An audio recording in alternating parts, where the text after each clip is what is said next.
La manera en cómo nos sentimos moldea el entorno social de manera menos favorable, aunque esa misma influencia se da también en sentido contrario.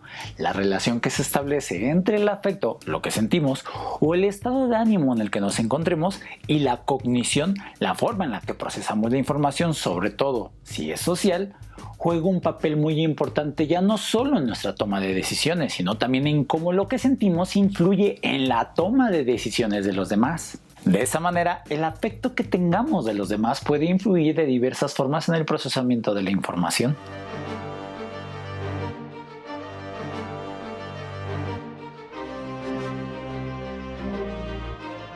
Imagina ese día que acudiste a tu primera oportunidad para probar tus capacidades.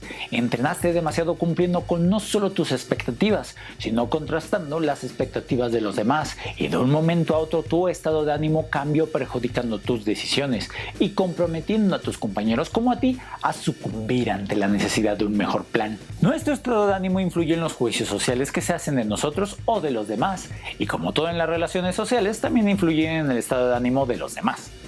Tentativamente se elaboran juicios positivos cuando se tiene un estado de ánimo positivo y juicios negativos cuando el estado de ánimo es negativo. Ya hablamos de los juicios que tomamos, esas inferencias a partir de las impresiones que los demás perciben de nosotros. Aumentando ese conocimiento, debemos de tomar en cuenta que nuestro estado de ánimo influye tanto en la forma en la que percibimos e interpretamos los distintos estímulos, ya sean personas, situaciones o circunstancias, como en la forma en la que recordamos hechos pasados y por supuesto en los sesgos que tenemos en cada uno de esos procesos. A eso se le conoce como efecto de congruencia en el estado de ánimo. El estado emocional influye en los procesos cognitivos afectando la atención y la codificación de la información procedente del medio. Se atiende y se codifica la información congruente con el estado de ánimo y también la activación de categorías y esquemas. Evocan asociaciones y conocimientos congruentes con ese estado, lo que también podría servir de pista para inferir nuestro juicio y sobre todo un determinado estímulo. Por ejemplo, si estamos de buen humor, inferiremos que el estímulo nos agrada, pero si estamos de mal humor, inferiremos que no nos agrada, aunque este no tenga nada que ver con lo que nos pasa. Esto ocurre porque las personas tienen poco control sobre la experiencia emocional, de forma que, aunque intentemos ignorar la información relacionada, puede provocar lo que se conoce como contaminación mental. Juicios que emitimos influidos por dicha información cargada emocionalmente. Por ejemplo, ya hemos visto el efecto Halo, que es la generación de una característica positiva al estímulo en su conjunto.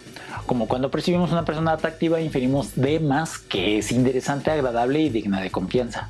El significado emocional del estímulo se refiere al grado en que la persona percibida puede satisfacer nuestras necesidades o deseos, o suponer una amenaza. Si esperamos un beneficio o consecuencia positiva de ella, estaremos más atentos a la información positiva, perspicacia perceptiva. Y si esperamos un prejuicio o consecuencia negativa, tenderemos a ignorar la información, defensa perceptiva.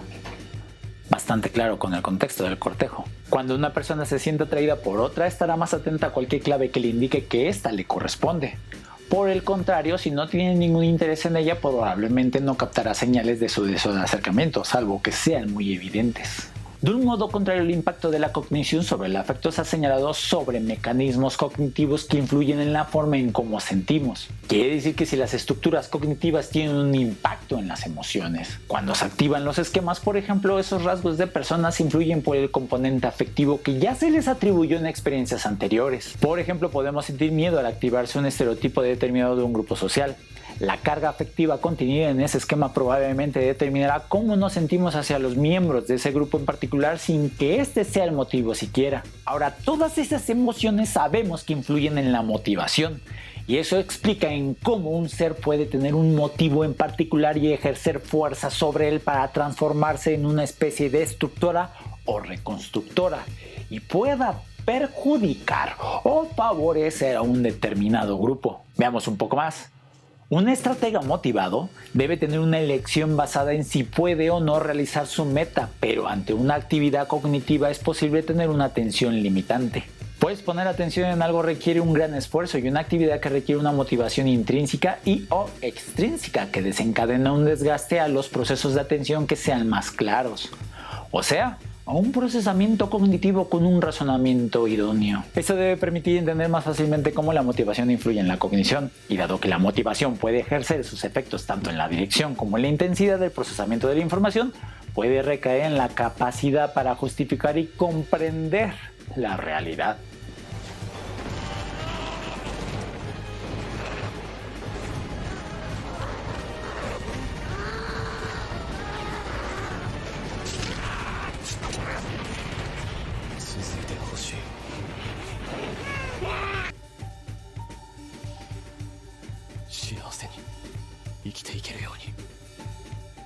El concepto de meta es algo que quisquillosamente hemos argumentado desde la teoría motivacional propositiva, es algo que nos permite conectar con la teoría regulatoria.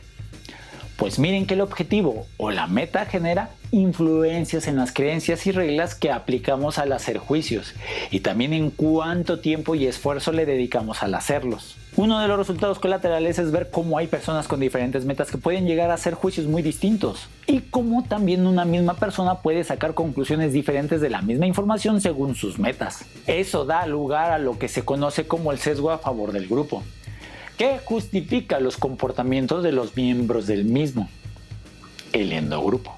Esos mismos miembros pueden diferenciar del exogrupo porque atribuyen comportamientos negativos a sus disposiciones, mientras que excusan estos comportamientos dentro del propio grupo. Básicamente echarle la culpa a los demás y defendernos a los que consideraremos como los nuestros.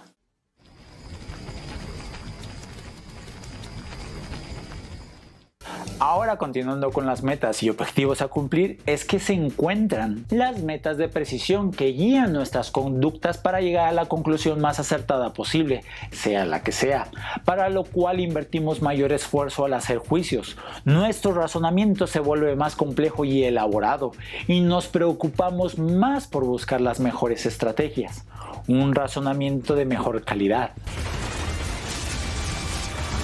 Las metas de dirección dirigen nuestras conductas a una determinada conclusión, una implementación que normalmente es la búsqueda de la meta que más nos conviene. Este razonamiento que hacemos está cargado por una sesgada selección de creencias y reglas a las que accedemos de nuestra información previa, normalmente con sesgo de confirmación. Así, la cognición social está influida por motivos sociales básicos: comprensión, control y confianza. Pues si vivimos en un entorno social, se trata de comprender a los demás, por lo que hacen, piensan, sienten y pretenden. Eso determina nuestra interacción con ellos y viceversa. Por eso hemos desarrollado evolutivamente una motivación básica para dar sentido a la información que nos llega de los otros y poder así interactuar con ellos de forma apropiada. No es necesario que esa comprensión sea perfecta o muy precisa, pero basta con que sea lo suficientemente buena y coherente como para que podamos desenvolvernos adecuadamente en el medio social que nos rodea.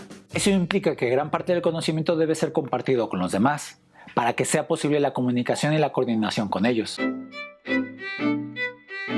Por último, lo que permite que ese prospecto héroe realice una transformación descomunal es el motivo de control, que se refiere a la necesidad de sentirse competente y que esa relación de sus pensamientos con su conducta dirigida a la meta tengan un resultado deseado. Este motivo de control es muy fuerte porque permite tener un razonamiento productivo, permite ser muy adaptativo y puede contribuir a la felicidad y al bienestar general. El hecho de sentirse capaz y persistir en tareas totalmente difíciles, incluso ante un fracaso inicial, logra que surja esto que llamamos en diferentes ocasiones como resiliencia. Pero como todo en la vida, puede tener un punto de vulnerabilidad, porque al servir a la acción inmediata puede ser peligroso cuando se emplean conductas por decisiones importantes ante situaciones emblemáticamente difíciles a resolver. Pero dado al objetivo, se corre el riesgo, aunque sea la última decisión, a apostarle por la conducta más apropiada. Y obviamente, si la gente espera cosas buenas por parte de ese héroe, surge el motivo de confianza,